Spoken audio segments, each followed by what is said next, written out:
Conocer News presenta, competencias. Derivación del pensamiento metodológico.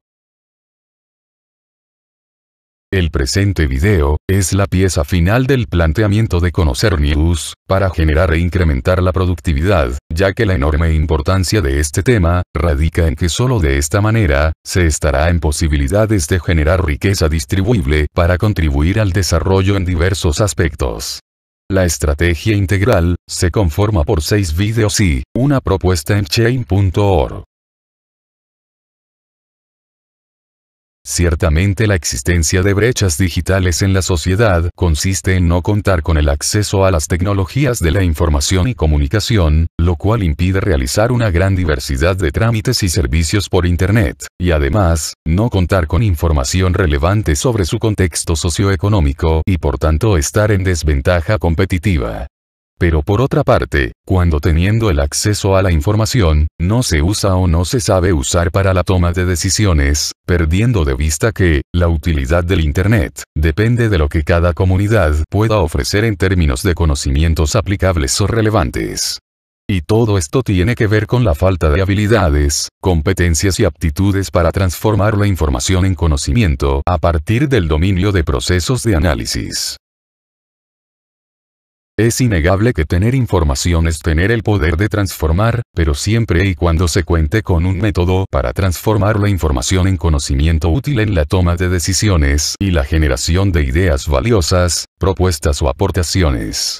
En virtud de que el conocimiento es la comprensión y visión compartida del entorno, tema o evento determinado, por ello, el conocimiento es lo que permite estar mejor comunicados y así avanzar hacia el rumbo deseado. Por ello, el conocimiento es un bien común.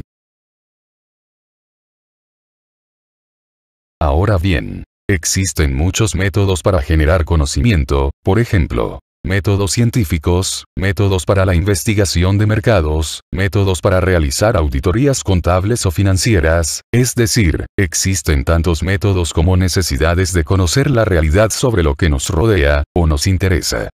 Ya que método se entiende como el camino para alcanzar un fin. En las ciencias sociales se refiere al procedimiento que se sigue para hallar la verdad y enseñarla. A través del método, se establecen las etapas de un proceso de investigación, a su vez, cada etapa se compone de actividades muy concretas para obtener los fines que se persiguen.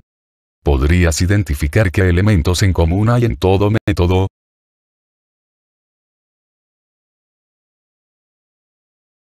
Puesto que no podrías prescindir de dominar un método, ¿cuál método deberás seguir? Desde luego, el más apropiado al problema y a tu profesión, es decir, una serie de pasos sucesivos que te conduzcan a alcanzar una meta. O, mejor dicho, al conocimiento que requieres.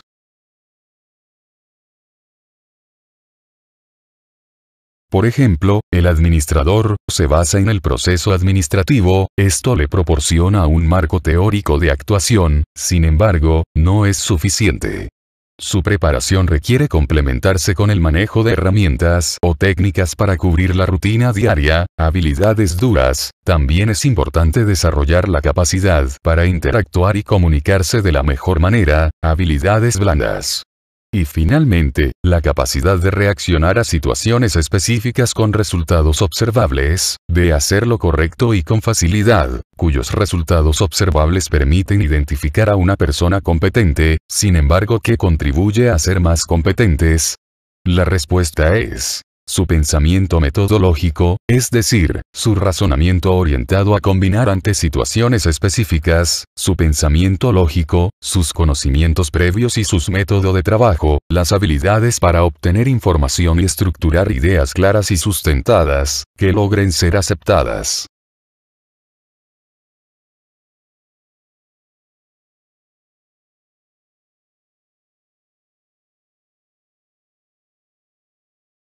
Con respecto al pensamiento lógico, la percepción de la realidad en ocasiones precisa de darnos cuenta de que hay algo que no está del todo claro, por consecuencia nuestro razonamiento comenzará a generar preguntas orientadas a relacionar lo observado con lo aprendido, para decidir si se aceptan las explicaciones existentes o se determina una situación atípica que requiere de más explicación. Es decir, identificar la no comprensión es el inicio del pensamiento lógico que, continuará con más preguntas, las cuales, nos guiarán a la búsqueda de información. Asimismo, el pensamiento lógico tiene como función, echar a andar los diversos procesos de razonamiento de las siguientes etapas de investigación o toma de decisiones. Con respecto al método, comencemos por identificar dos principales fases. Aprender y conocer. O bien, describir, explicar y predecir. Es decir, buscar los elementos que mejor nos permitan describir fenómenos o eventos bajo ciertas condiciones. Explicar a través de aquellos factores que son determinantes, o bien, que influyen en el objeto de estudio.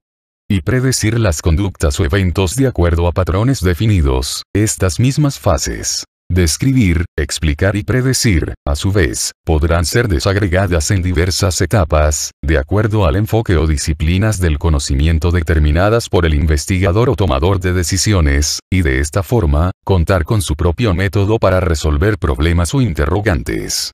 Cuando se inicia alguna investigación, el empirismo nos permite hacer una gran diversidad de planteamientos, de posibilidades sobre lo que deseamos descubrir o requerimos saber de la realidad, por lo que sería un grave error desdeñar las evidencias empíricas. Sin embargo, una vez llegado el momento de asumir los desafíos de construir nuevas explicaciones, para que sean universalmente aceptadas, es necesario confiar menos en nuestro propio juicio, tener objetividad. Esto significa trabajar sin prejuicios o influencias culturales, ideológicas u opiniones personales. Asimismo, debemos estar dispuestos a medir el problema o el evento para comprender su magnitud, empleando técnicas definidas para llegar siempre a los mismos resultados y sean entendidos por todos, de la misma forma. Consideremos dos ejemplos en la importancia del método. Por una parte, el conocimiento basado en el método, es el libro sobre economía, cuyo título es, El Capital en el siglo XXI, el cual fue muy bien recibido en todo el mundo, debido a la histórica recopilación de datos sobre desigualdad que, abarcó siglos de información y un alcance de más de 20 países. Sin embargo, su planteamiento empírico fue débil y por tanto vulnerable a la pronta desacreditación. Por otra parte, hoy vemos infinidad de planteamientos que son absolutamente empíricos, sin ninguna validez, son consumidos por una gran audiencia. Sin embargo, muchos de estos planteamientos pueden ser parte de la observación que propicie una investigación de mayor alcance. ¿Qué opinas al respecto? ¿Encuentras contradicciones en lo que estás escuchando? Quizás sea porque todo conocimiento finalmente es subjetivo y por ende la necesidad de reconstruirlo permanentemente.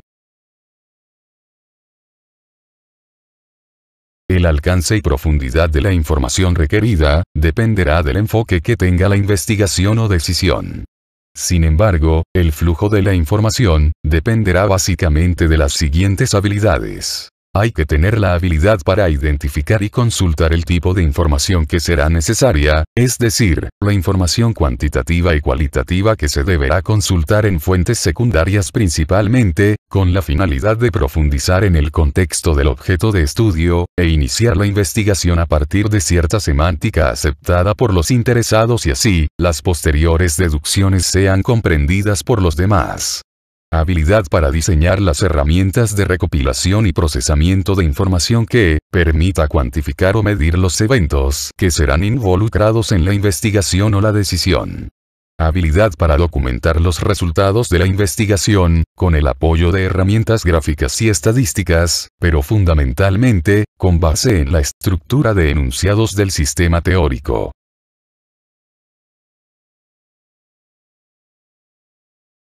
El conocimiento nuevo no se transmite directamente, el conocimiento, o se aplica directamente, o se filtra a otros procesos de aprendizaje.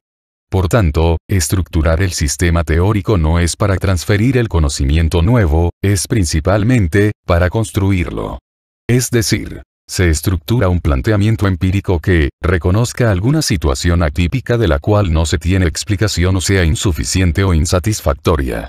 Desde un inicio, aislamos ideas o datos en la computadora, en el cuaderno o el pizarrón, una y otra vez, hasta que mentalmente los combinamos con nuestro conocimiento previo y entonces surgen nuevos axiomas, que al comprobarlos construimos teoremas, mismos que al ser combinados con el total de hallazgos del sistema o el objeto de estudio, logramos articular una teoría.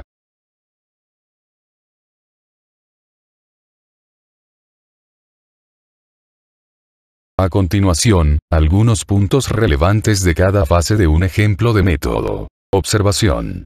Al estar motivados, observamos y nos mantenemos interesados en aprender constantemente, al mismo tiempo, discernimos sobre lo que nos afecta, lo evidente que hay que resolver, sobre lo que consideramos que podría ser mejor. La fase de observación puede iniciar literalmente con lo que vemos y escuchamos en nuestras vivencias y experiencias, pero también se observa mediante actos menos espontáneos a través de la consulta, el sondeo o las entrevistas con el fin de recoger la percepción de grupos.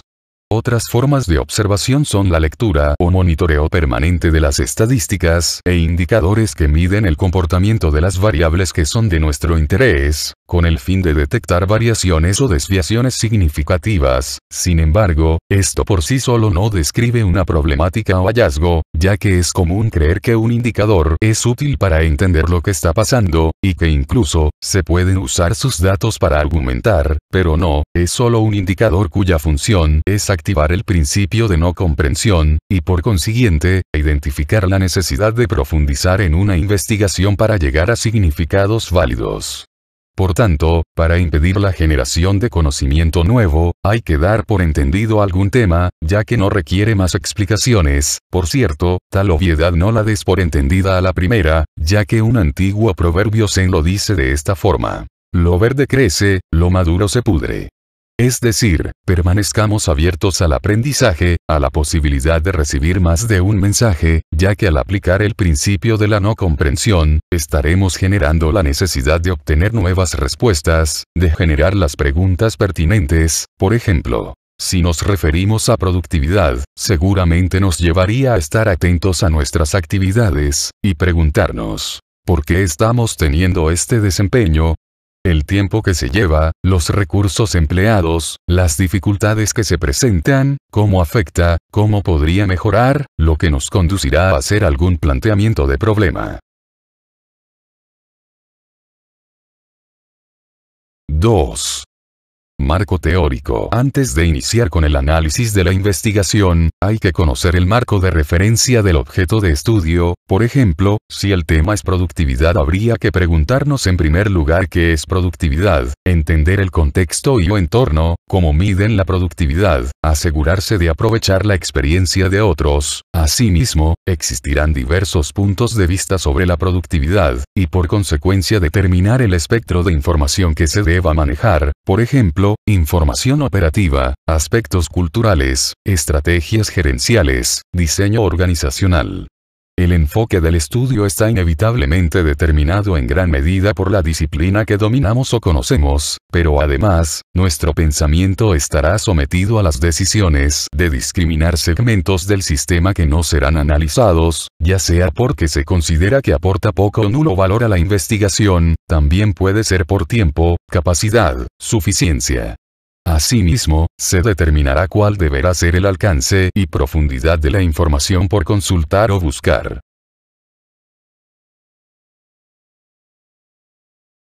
3. Análisis. El análisis consiste en distinguir cada parte, componente o subsistema que conduzca a comprender las relaciones recíprocas entre ellas y las que guardan con la totalidad del sistema u objeto de estudio. Cuando se presentan hechos no esperados y o no explicados, en el análisis se buscarán las causas posibles. Esto significa que es momento de revisar dichas relaciones entre los componentes del sistema. En el tema de la productividad, esto será posible por medio de indicadores, es decir, se cuantifica el comportamiento de estos componentes, a lo que llamamos variables, las cuales se relacionan con otras variables para observar cómo las variaciones influyen en los resultados. De ello, se inducirán afirmaciones que serán evaluadas, medidas, evaluadas o experimentadas, hasta tener objetiva o probadamente cuáles son las causas y efectos.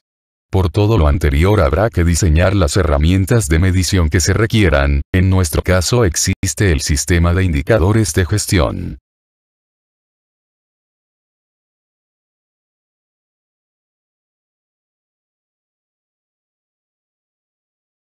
¡4!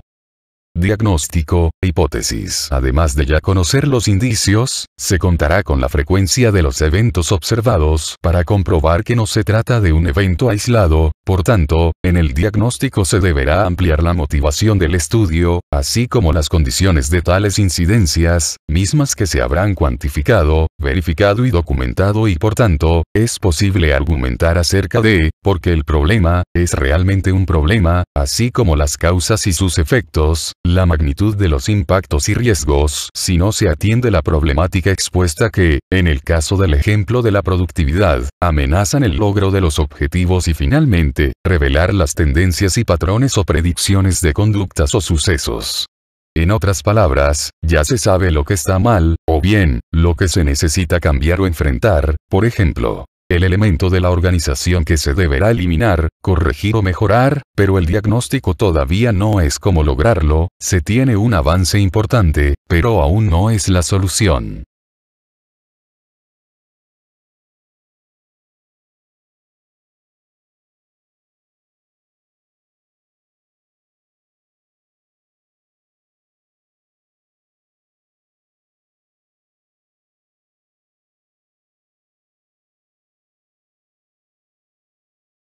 ¡5!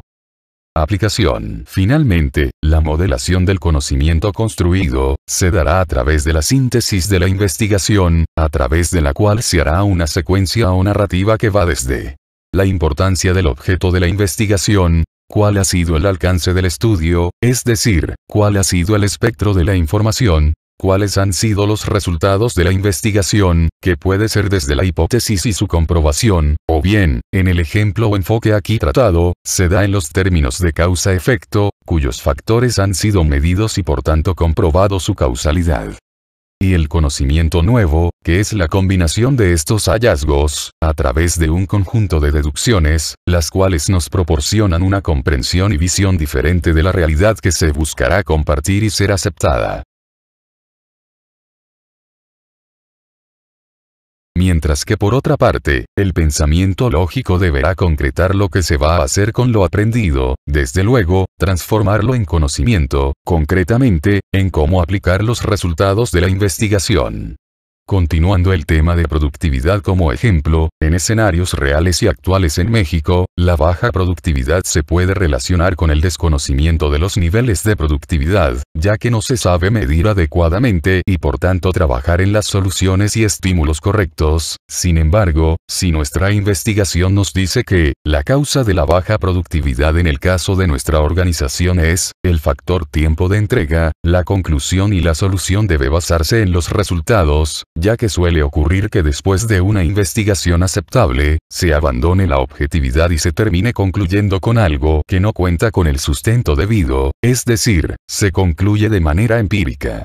En este caso, la alternativa que deberá decidirse es sobre el incremento de los niveles de inventarios, pasando de 2 a 5 días de existencias para la producción, ya que según la investigación ficticia, esta es la causa de que se extienda el tiempo de entrega. Desde luego, previendo las implicaciones como la capacidad instalada y las condiciones financieras para determinar su viabilidad.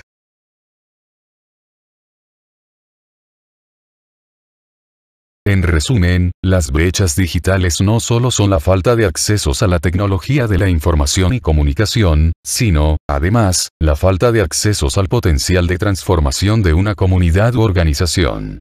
Cuando dejamos de interesarnos en nuestro entorno al confundirlo con destino, cancelamos la posibilidad de observar y discernir, de ser emocionales y por tanto dejamos de aprender y conocer. Ya que el conocimiento es intransferible, y mucho menos susceptible de acumularse en archivos físicos o digitales, porque significa la decodificación de nuestra realidad en función de lo vivido y aprendido. El conocimiento solo se comparte a través de nuestras competencias o bien, en la información que forme parte de nuevos procesos de aprendizaje, los que a su vez gestionen el conocimiento propio o incluso nuevo conocimiento, es decir, nuevas interpretaciones de la realidad o nuevas explicaciones mucho más satisfactorias que las que se tenían.